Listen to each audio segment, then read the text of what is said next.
بسم الله الرحمن الرحيم. سيداتي سادتي، طابت أوقاتكم وأهلا وسهلا بكم في هذا اللقاء الأسبوعي المتجدد. اليوم حيكون هذا اللقاء استثنائي. في الآن تطورين رئيسيين، واحد في أوكرانيا وحرب أوكرانيا، والثاني في سوريا والحرب السورية. نبدأ بشوية بس يعني عناوين. في أوكرانيا الآن زيلينسكي راح على واشنطن وبده يلتقي الرئيس بايدن حرب، وبده يعمل خطاب أمام الكونغرس، وبده يرجع. هذه أول زيارة خارجية له بعد ما اجتاحت القوات الروسية اللي هو غرب وجنوب شرق وجنوب أوكرانيا. زيلينسكي ممكن ما حيرجع ابدا، يعني او اذا رجع مش ممكن ما يرجعش رئيس. بس على اي حال، قبل ما نحكي عن اوكرانيا بدنا نحكي عن سوريا. بدي ابدا اليوم بسوريا لانه الموضوع السوري حقيقه مهم جدا. والعنوان الابرز انه يبدو من خلال ما بيجري على الارض انه الرئيس السوري بشار الاسد هو اللي حيختار رئيس تركيا القادم. الان تركيا المعارضة والسلطة بغازلوه وبدهم وده. يا عمي تعال دخيل الله. الرئيس أردوغان سمعته قال بالحرف الواحد انه احنا يعني ما فيش عداوات دائمة وما فيش احقاد دائمة، انه احنا لازم نلتقي مع الرئيس بشار الاسد، وانا بدي التقي معاه. وطلب هذا الامر من الرئيس بوتين حبيبه. وكالة انباء رويترز قالت بانه في 3 مصادر تركية أكدت بأنه الرئيس بشار الأسد هو اللي رفض هذه الدعوة. رفضها لسبب بسيط، ورفض اللقاء لسبب بسيط، لأنه لا يثق بالرئيس أردوغان. ما كان صديقه، ويعني قدم تضحيات من أجل أردوغان ومن أجل حزب العدالة والتنمية وتعرف الظهر. وهذا كل خراب سوريا بيتحمل الرئيس أردوغان جزء كبير من المسؤولية عليه. والآن في 20% من الأراضي السورية تحت سيطرة الجماعات المسلحة اللي بيدعمها الرئيس أردوغان. طب أنت بتيجي تقول والله يعني عفى الله عما سلف. كيف عفى الله عما سلف؟ يعني هذا امر مش طبيعي. بعدين مين يضمن انه الرئيس اردوغان بعد ما يفوز هيك يرجع يخطط الاوراق كلها ويحتفظ بالاراضي اللي قواته فيها؟ وبعدين كمان يعني سوريا دفعت ثمن غالي جدا في هذه المساله. لا، والاخطر من هيك يعني انه بدهم اياها لقاء اللي هو يعني مسح لحى.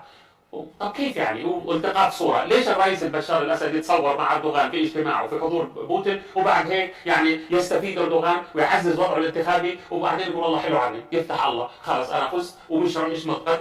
هذا رجل مراوغ. طب هو اقرب المقربين له اللي هو احمد داوود اوغلو تاع سياسه صفر مشاكل، وعلي باباجان اللي هو صنع المعجزه الاقتصاديه التركيه، تخلى عنهم في يوم في ليله ما فيها قمر، وغير النظام التركي عشان يحط كل الصلاحيات فيه. الان وضعه الانتخابي سيء جدا سيء جدا. واخطر قرار واسوأ قرار اتخذه الرئيس اردوغان هو انه اتهموا اللي هو امام اوغلو، اكرم امام اوغلو عمده اسطنبول، بانه خالف القانون وبده يحطوه في السجن ويدمروا مستقبل السياسي. ليش؟ لانه نجح في عقد دار حزب العداله والتنميه واصبح عمده اسطنبول. المشكله الاساسيه انه سمعت ابراهيم كولن اللي هو مستشار الرئيس اردوغان بقول والله يا اخي هذا اللقاء بين بشار الاسد وبين الرئيس اردوغان ما حيكون مجاني. طب ايش ما يكون مجاني؟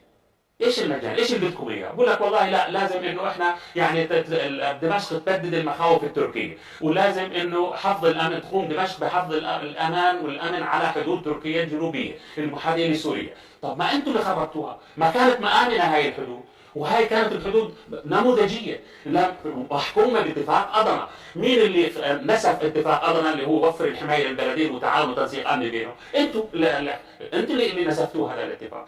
ترجعوا للاتفاق. وبعدين يعني كمان شحاده بتشارك. انت بدك لقاء مع الرئيس اردوغان ومع الرئيس بشار الاسد عشان تنقذ حزبك من الهزيمه في الانتخابات القادمه، وبتقول له والله لا بدك تراعي المعارضه السوريه وهذا الاتفاق مش حيكون على حساب المعارضه. انتم خليتوا معارضه سوريه، ما ضلش المعارضه السوريه. وين الائتلاف الوطني؟ وين راح؟ فهي المسألة إنه لا، بدكم تكونوا واقعيين وتتخلوا عن الغطرسة هاي. طبعا الرئيس الأسد لازم يعني رجل سياسي، لازم إنه يتعاون مع تركيا، لازم يتوصل لاتفاق. لكن المشكلة الأساسية إنه يعني كيف بدها تكون بعد الاتفاق، كيف بدها تكون بعد الانتخابات. بده ضمانات، بدوش يلدغ من نفس الجحر مرتين. معين هذا كانت لدغه كبيره ومسمومه. فهي الان لما بقول اثنين بغازلوا، اردوغان بده لقاء مع الرئيس بشار الاسد. طيب بس طب انت بدك لقاء مع الرئيس بشار الاسد وتحجز وبدك تعمل حرب بريه وبتحشد قوات. طيب كمان هذه مساله مهمه جدا.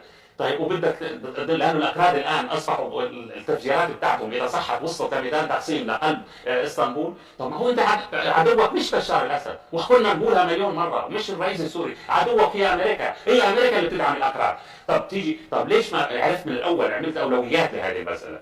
وتيجي كمان يعني لما الانتخابات الان واستطلاعات الراي مش لصالحك، بدك الرئيس السوري يجي. طبعا الرئيس السوري ما بده زي ما قلنا صوره تذكاريه، ولا بده يعني كمان يعني مسح لحى ويلا نبدا صفحه جديده وعفى الله عما سلف. في عرض من المعارضه الان على الرئيس السوري. هذا العرض للمعارضه رساله اجته من اللي هو الحزب الشعبي الجمهوري اللي برأسه كمان اورو. طيب ايش بتقول هاي الرساله؟ بتقول احنا مستعدين للانسحاب الكامل من كل الاراضي التركيه احنا لسوريا، احنا مستعدين لتأمين الحدود وارجاع اللي هو 3.5 مليون لاجئ سوري، واحنا مستعدين نرجعه، واحنا مستعدين ندفع تعويضات لسوريا عن مقابل الدمار اللي حصل. طب هذا عرض كويس يعني، طب تفضل يعني انت كمان اعمل نفس العرض وتعطي ضمانات وابدا انسحابك فورا من سوريا. ليش قاعد قواتك في سوريا؟ فورا نطلع من سوريا، وهي في الحاله بصير في سلام، ويا سيدي احكم تركيا وارجع على اتفاق هذا. فهذا هو الشيء اللي مطلوب حقيقه. اخر شيء اللي بدي اقوله انه رامي مخلوف، انا بعرفش هذه مساله مهمه جدا، ابن خال الرئيس بشار الاسد بيتحدث عن حدث كبير جدا خلال الاسابيع القليله القادمه، وبيتحدث عن رفع عقوبات وتدفق مساعدات وعوده مهاجرين والبلد بدها تنهض. والله انا ما بعرف على اي اساس بنى هذا الكلام، هل عنده شيء احنا ما بنعرفوش؟ هل عنده تسريبات معينه؟ الامر الاخر انه الان العلاقات في عوده للعلاقات الاتصال او عوده الاتصالات السعوديه السوريه، في الان في تطور سعودي. شفتوا السعوديين التقوا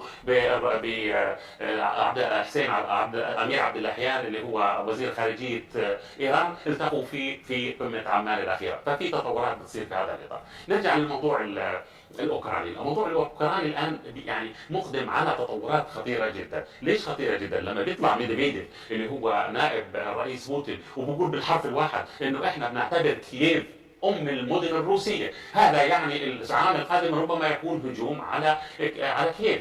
طيب الامر الثاني انه الرئيس بوتين اجتمع اليوم بكل القاده العسكريين وقال لهم انه احنا بنطور قدراتنا العسكريه واستعداداتنا لحرب طويله الامد، وانه احنا كمان بدنا نطور قدراتنا واستعداداتنا النوويه. هذا يعني هذا الرجل مصر انه يمشي وللاخر في الشوط. كمان الامر الاخر المهم انه هو يعني بيطالب امريكا بانها لا ترتكب الخطا الاساسي وترسل الناتو لروسيا، لانه سيكون الرد حاسم وحاسم وصاعد وعلى امريكا. طيب امريكا دفعت 50 مليون والان بده يروق 50 مليار، والان زيلينسكي بده يرجع ب 50 مليار ثاني وغير الاسلحه وغير العتاد وغير الذخائر وغير المساعدات الاوروبيه. طب نزيف مستمر. هم الان روسيا اللي استنزفتهم بهذه الحرب ومليارات في ظل ازمه اقتصاديه ويعني انهيار كامل. زيلينسكي الان في عليه ضغوط كبيره جدا.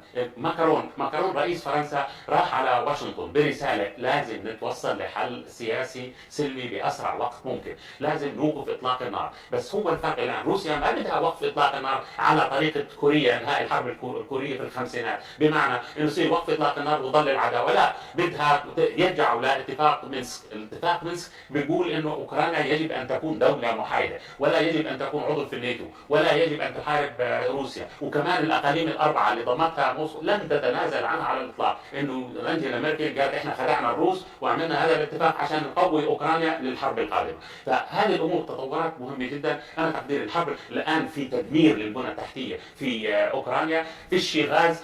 اوروبا خسرت تريليون دولار او تريليون يورو في الحرب، الغاز والنفط واللي هي نقص الطاقه ومشروع الطاقه، غير الاشياء الاخرى اللي حتخسرها اكثر في الايام الجايه. امريكا الان بتورط زيلينسكي ما يرجع، واللي تخلى عن اشرف غني في باكستان وقبل في افغانستان وقبله اللي هو اكارزاي، وعن علاوي والجابي في العراق بيقدر يتخلى عن زيلينسكي. يا تمشي زينا ومعنا يا مع السلامه. شكرا لكم والى اللقاء في الشريط المقبل ان شاء الله، وسنتحدث عن مفاجات العام القادم.